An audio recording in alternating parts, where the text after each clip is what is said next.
Well, with a 90% chance of rain still for Sunday, it was fascinating to see how the teams approached qualifying in the dry, sunny weather in the Ardennes Forest today. Lando Norris on the pole, Oscar Piastri alongside him, a McLaren 1-2. No real changes to the downforce setups on the McLaren, possibly because of what happened in the sprint race today, where Max Verstappen scored a sparkling win for Red Bull Honda, took the lead as predicted at the end of the top straight on the opening lap before DRS was activated. And you always had the feeling that Oscar was going to be able to get close enough to DRS him later in the race from lap 3 onwards when he could use DRS. And sure enough, he was right behind him for the rest of the race, but he never actually got past Max. Now, a little bit of that for sure is Oscar with Lando right behind him, having had a similar opening phase of the race with Charles Leclerc's Ferrari. A little bit of that was the McLarens being very conservative, second and third, good result, extra points. Doesn't really matter if Max is going to win the sprint race. And some of it, of course, was beautiful driving by Max Verstappen. Incredible defence, wonderful use of all the gizmos on the car. Very good use of, for example, the way he was adjusting the engine torque to try to get the car to handle a little bit better through turn 9, a corner that was always giving him trouble in the race. And sure enough, Oscar Piastri, as the sprint race started to develop, put the odd wheel on the edge, just over the curb, a little bit of dirt coming there, had to back off a little bit, and just gave Max enough free air. He was never ahead by more than 0.7 of a second. And as I say, you would imagine around Spa, for the guy behind in a car as good as the McLaren, that's tantamount to a win using DRS. But it didn't happen, and a lot of that was due to the superior top speed of the Red Bull. Because of that, because McLaren, I guess, felt a bit frustrated behind Max, not being able to get past, they probably went into qualifying thinking, yeah, we don't want to be slower than that on the straight relative to the opposition. Obviously, we got a great car. And so what they did basically was do nothing, which effectively is being quite aggressive, bearing in mind there's a 90% chance of rain tomorrow. It does show, of course, how good that McLaren is and how much confidence they have in that car in Sector 2, where most of the slow and medium speed corners are at Spa. But at the same time, it made for a very interesting comparison between Red Bull, McLaren and Ferrari in qualifying. Lando Norris just quicker than Oscar Piastri. Lando did that time on his first run in Q3. On this occasion, he was behind Oscar, and he was relatively close to Oscar. He spoke afterwards about getting a bit of a tow. It was 1 kilometre an hour difference between the two of them. We're not talking a lot of speed there, but nonetheless, it was something for Lando, and he put the rest of the lap together beautifully and then didn't go any quicker on his second run. Oscar Piastri went slightly quicker, but would have been even quicker had his entry speed into turn 14, the really important corner that I spoke about yesterday, the right-hander effectively leading onto the long straight, taking you back up the hill.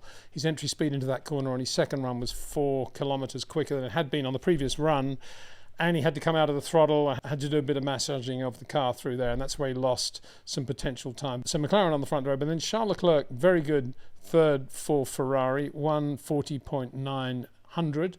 Max Verstappen 1:40.903. Charles did the time a little bit later than Max. I don't think that meant anything. In fact, the track was probably getting a little bit slower. But what this really means, as you can see from that, is that Max Verstappen was effectively driving a very different racing car today. He alone has put a lot more wing into the Red Bull on the basis that it's going to be wet tomorrow. He's a relative local, so I guess he knows what he's doing. And also don't forget that the Red Bull was terrible in the wet, in the greasy conditions at Silverstone. So you can see there the incredible drop that Max has had in top speed from one day to the next. Just put more wing onto the Red Bull. Yesterday, top speed of 3:43 just before they break at the top of the hill. Today, maximum for Max 3:37, which actually puts him slower of all his nearest opposition. Everybody else, though, more or less the same. Let's have a look at it in detail. Charles Leclerc hasn't touched the downforce on the Ferrari either. So 3:44 today, 3:43 yesterday.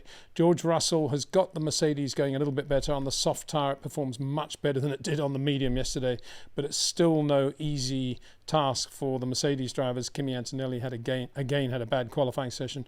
George did very well to qualify where he did. Tyre temperatures all over the place on the Mercedes.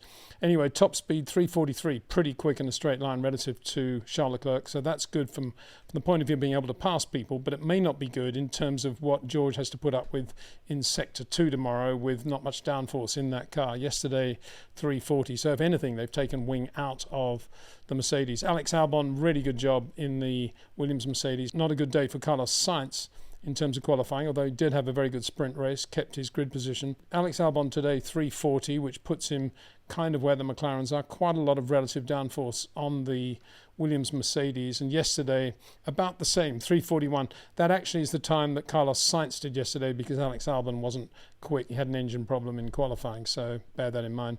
Then the two McLarens, as you can see, yesterday Oscar 338, today 339, Lando 337, 339. If anything, that probably reflects the small toe that Lando says he got from his teammate. Let's see how all that translated then into the way they did the laps in qualifying. Best sectors, Lando Norris quickest in Sector 2, no real surprise there. They've still got a lot of downforce on that McLaren. Both McLarens 29.9 in Sector 1, 29.7 though for George Russell. Just shows how much wing they've taken out of that Mercedes.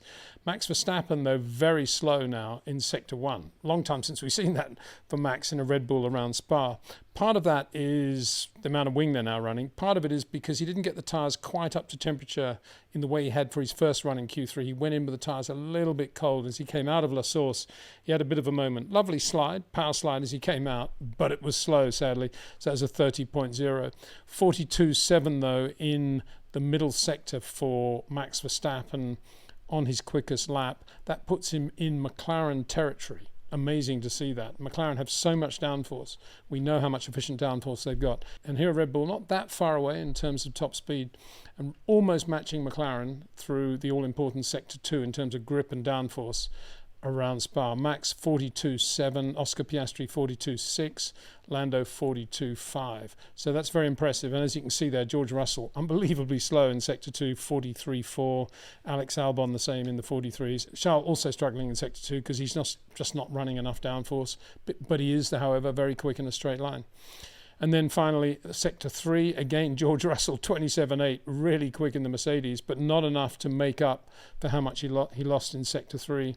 Max Verstappen, 27.9, again, pretty near the McLarens, 27.8, 27.8, and Charles Leclerc, 27.9. So if Max had got a decent Sector 1, you could say he's got a pretty good setup tomorrow.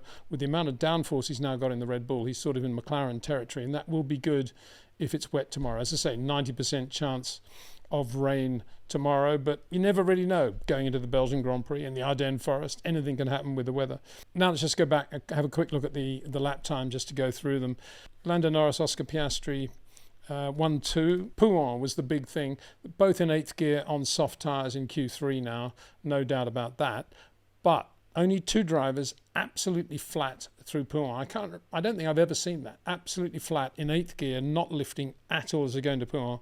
One of them, Oscar Piastri. The other, Max Verstappen, with that downforce now he's got in the Red Bull, absolutely flat out, losing about 10 kilometers an hour just on tyre scrub and G-force load through the cars. He's going through Pouhon, both of them, but absolutely flat. Whereas Lando into Pouhon, lifting slightly.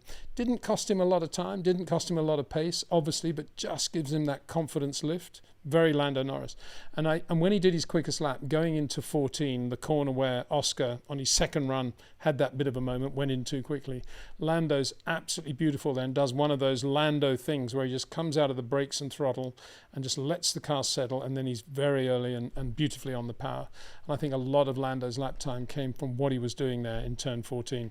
Charles Leclerc, very good. Got everything he could out of that Ferrari, but is still in 7th gear like George Russell going through Pouhon and braking in 7th like George Russell. So not in the same class as the McLarens and Max Verstappen through Pouhon. And Pouhon is a bit of a litmus test in terms of how quick you are in Sector 2 anyway. So Charles Leclerc braking into Pouhon like George Russell. Alex Albon, very quick time in the Williams Mercedes, 41.2. And then a lot of drivers didn't actually go any quicker in Q3. You can see the time they did in Q2 there in brackets. Yuki Tsunoda finally managing to get a reasonable lap time, a little bit closer to Max here at Spa, but not much, not enough really to be able to help him in the race tomorrow. Isaac Hadjar, again, very, very nice lap from Isaac in the Racing Bulls. Now without Laurent Mecky, but doing a very good job. They've got some great people there, from Jonathan Eddles to Alan Permain, really good people. So that team just continuing to run like clockwork, no surprise there. Liam Lawson, they're right up there with Isaac Hadjar, though. He'll be pleased with that. First time since Austria that he's dancing with the music again. He's not going to be able to lean on the rear too much. He's got to do what he's got to do around Spa, and of course he has the talent to do that. So good to see those two cars up there. And very, very good lap 2 by Gabriel Bortoleto in the Sauber Ferrari, 42.3 and 41.3 in Q2. Excellent lap from him, really showing up his compatriot, if that's the right word, fellow South American, Argentina's Franco Colapinto, who again had a very slow qualifying session in the Alpine. Esteban Ocon and Ollie Bearman didn't make it through to Q3, but looked very strong in the Haas-Ferraris. Also worth noting that Oliver recorded exactly the same lap time to a thousandth of a second in both Q1 and Q2, so that's reasonably consistent. Pierre Gasly had lots of drama before the sprint race. Didn't really shine the way he normally does in the last minute in the Alpine, but nonetheless, he should be pretty pleased with that 41.6, Colapinto 42.0. Yep, says it all. And then Nico Hülkenberg 41.7, almost half a second away from Bortoleto, underlining again the quality of Bortoleto's lap. Carlos Sainz 41.6 in Q1 and 41.7 in Q2. Lots of dramas, not happy with the car at all. But the big story, again, Lewis Hamilton 41.939. That was his second quickest lap. He did a 41.664, which would have put him into Q2, no problem. But that time was deleted because Lewis took too much apex curb at the top of the hill of Eau Rouge. Really a silly mistake, a little bit like the thing yesterday. Yesterday, mitigating circumstances, because that was his second lap on the medium Pirelli tyre, and a lot of his rivals, including Charles Leclerc, were finding it very difficult to get those tyres to do even one lap quickly. But today, to make that error under pressure for Lewis, very disappointing. It was pretty marginal. From the onboard, it's pretty marginal whether the right front was the wrong side of the line, but the stewards are there making that decision.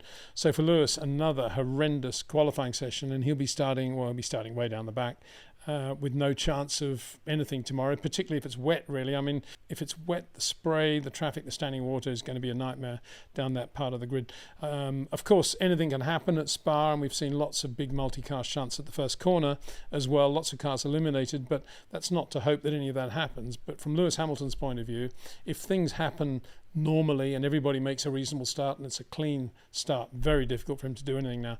And he must be doing some real soul searching now, because the second half of the year now, and he's at Ferrari. Charles Leclerc is driving a car capable of qualifying in the first 3, and here's Lewis on 2 days in a row not getting out of Q1, and it's not good enough. Obviously, he'll be saying that to himself. He doesn't need to hear people like me say that, but it's getting to be a problem. So yeah, let's hope he has a better day tomorrow. A quick reminder that you can still pre-order one of the 989 limited edition REC watches commemorating the Lotus 98T Renault Turbo driven by Ayrton Senna in the last half of the 1986 season, car designed by Gérard Ducarouge, the last Formula One Lotus to race in black and gold as well. And the aluminium inlet plenum tubes at the top of the engine have been reworked to form the tachymeter of this watch. Absolutely superb DNA in a watch that commemorates not only a great car, but also obviously a great driver, Ayrton Senna. And you can order one of those by going to the details in the description below this video. But don't take too long, because they're going quickly now, not too many left. Swiss-made automatic watch, beautifully presented as you can see, and it enables you to wear a little bit of great Formula One history on your wrist. Big thanks to other partners too, to Jetcraft, to Track Ninja, and to OEM Exclusive. In theory, it's going to be very wet at Spa tomorrow. Let's see what that brings. Thanks for watching. See you then.